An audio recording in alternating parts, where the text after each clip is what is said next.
of La Penta, it's WICR. Hello, Iona College. Welcome back to the Sports Vault. I'm your host with the most, Jersey Joe, coming on for another Friday appearance. There was just too many things to get to on the slate. Had to come on, especially with this one thing. Last night after the Colts game, I had a kind of a thought, and I really wanted to come on the air and talk about it. And I tweeted out last night, I see parallels between this young Andrew Luck in his Colts and the old LeBron James in his Colts. And the one word I used to kind of describe that was starstruck. I think when you look at Andrew Luck right now, he's just doing things that are just special.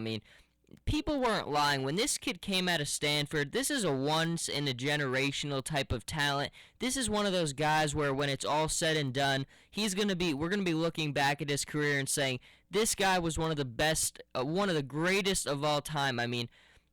You look at what he has to work with his Colts team. I think sometimes we don't really appreciate how bad the Colts would be if it wasn't for Andrew Luck.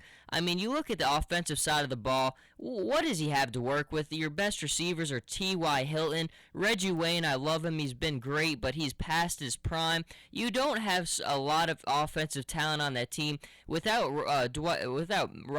Robert Mathis this year, you have nothing on the defensive side of the ball. Can't get a pass rush. You've okay guys like Vontae Davis, but overall, this is a roster that is very devoid of talent. And now I'm going back to the LeBron James parallel comparison. I think when you look back at LeBron, his first stint with the Cavaliers, I think he was so good, and the Cavs were so good because of him, that the ownership kind of thought they could get by just with his sheer talent alone.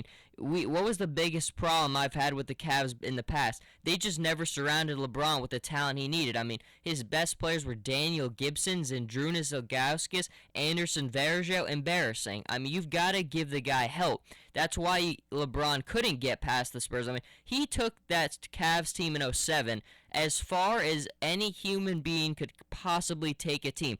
That is the worst roster in NBA history to make it to an NBA Finals. It was literally LeBron James, and that was it. There was no other player of note on that team. It was really just a marvel at how good LeBron is that he could even take a team that far. And I think sometimes now with the Colts, with Andrew Luck, and back in the day with the Cavs with LeBron James, they were so starstruck at these guys and how good they were that it kind of fooled them that this is how good they are. We don't have to do as much now. And the Colts really, I don't think they've done a very good job at surrounding Luck with the talent he needs right now. Now, he's still very, very young in his career. This is his third season. There's still a lot of room for improvement on the Colts team.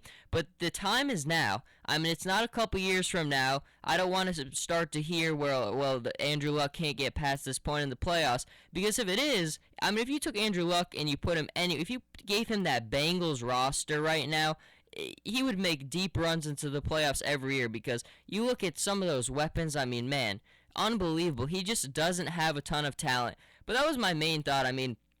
I am obviously a huge Andrew Luck fan, and I went through it with LeBron James, and that's why when he originally left for Miami, I wasn't upset about it, because I understand.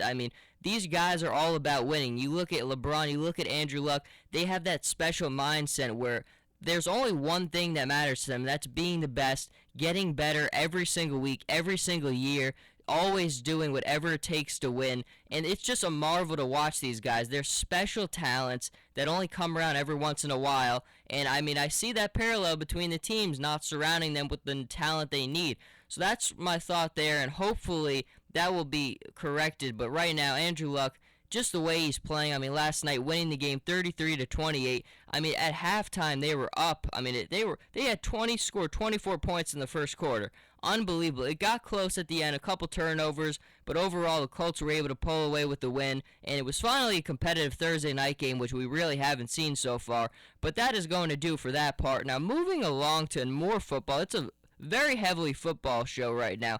We have Michael Vick's comments the other day, and I really wanted to address them because I think the comments and the lashback of this is such a reflection of the Jets, and when I hear this, I just think I've liked Rex in the past, but you know what? The way things are going right now, I think they're going to have to go in a different direction. I really do.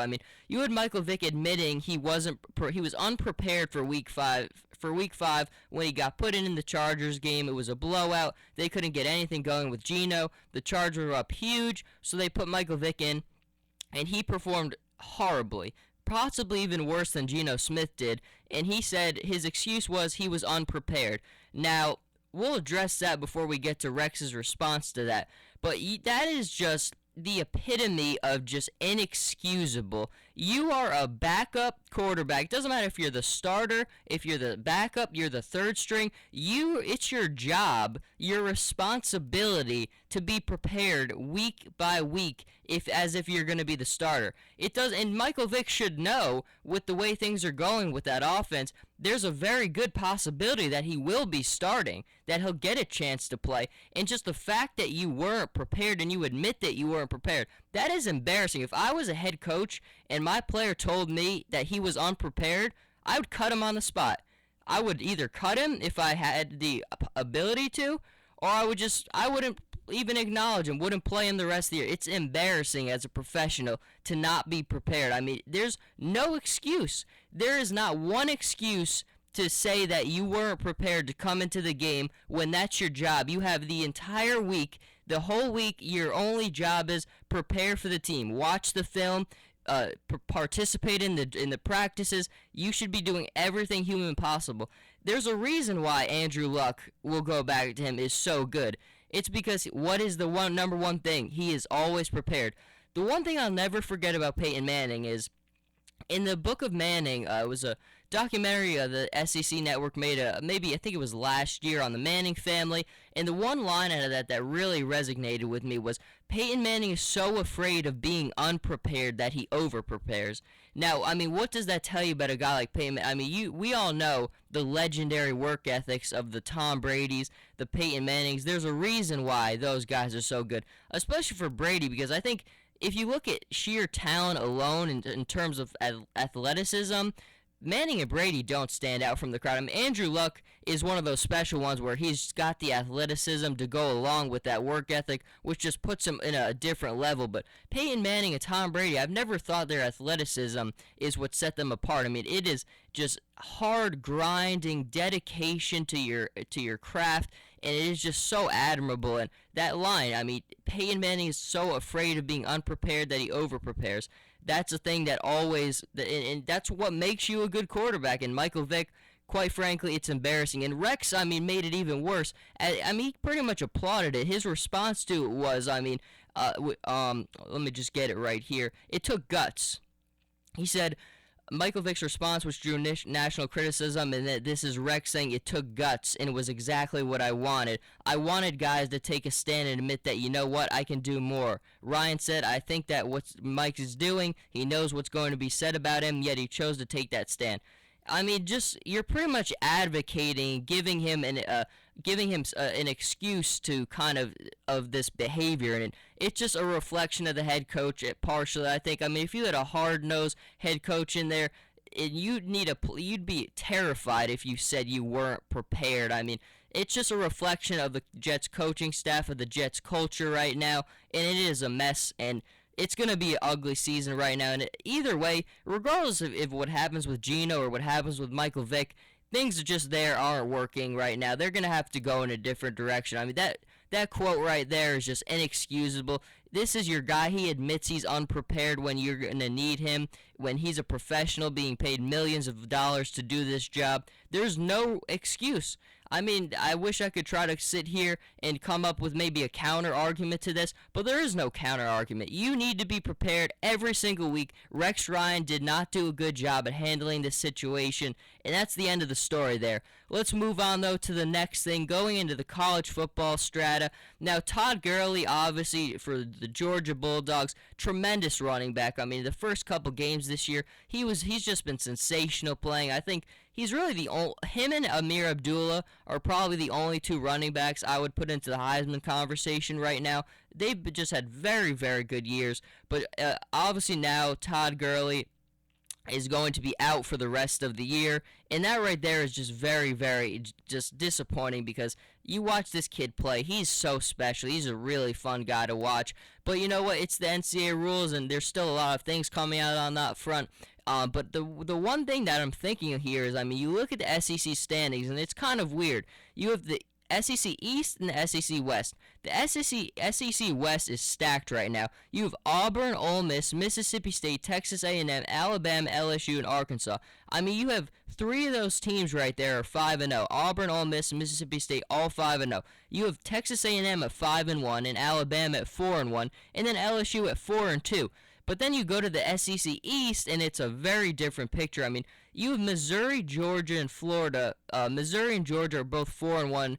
Florida at 3-1, and then Kentucky at 4-1. Now, obviously, those are still very good records, but the difference between these teams is just very different. I mean, the SEC West is clearly the better half of this division here, and with Gurley out, it makes it very interesting because I really don't see a front runner in the SEC East right now. I don't like Missouri. Missouri had a game where they lost to Indiana, which is just unbelievably inexcusable to lose that game. Georgia without Todd Gurley is very exposed.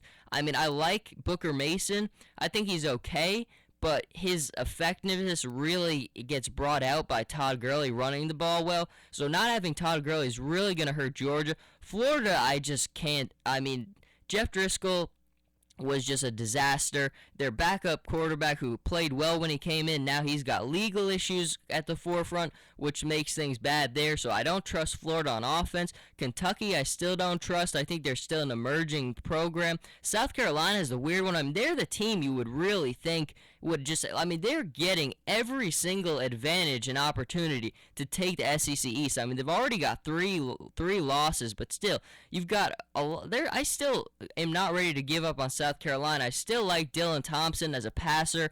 Not the best mobility, but I still like him as a passer there. And I don't know. I think South Carolina's still got a chance here. It's really anyone's game, the SEC East. And it's so different. Regardless of what happens in the East, though, somebody from the West is going to win the SEC championship. It's either going to be Auburn. I don't think it will be Mississippi State or Ole Miss. I think they're going to find losses along the way. I think everybody will eventually. It's just too tough there. But I think it's probably going to be Auburn or Alabama coming out of the SEC and winning the championship. It's just the East is just very weak in regards to the West. But the final story to get to is Adrian Peterson yesterday, and man, you think back, I mean, when this guy came out of Oklahoma, I remember the excitement coming around him.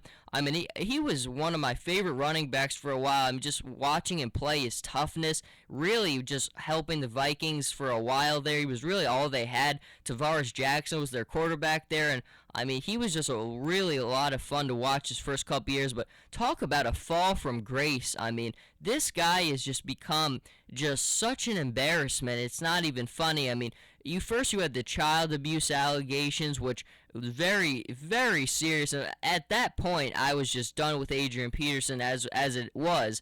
But then to have this other stuff come out, and now he's they actually want to order his arrest for his marijuana use admission. I mean, he was going to take a drug test as part of this trial process, and he told them that he had recently used marijuana, so obviously his drug test was going to come up positive.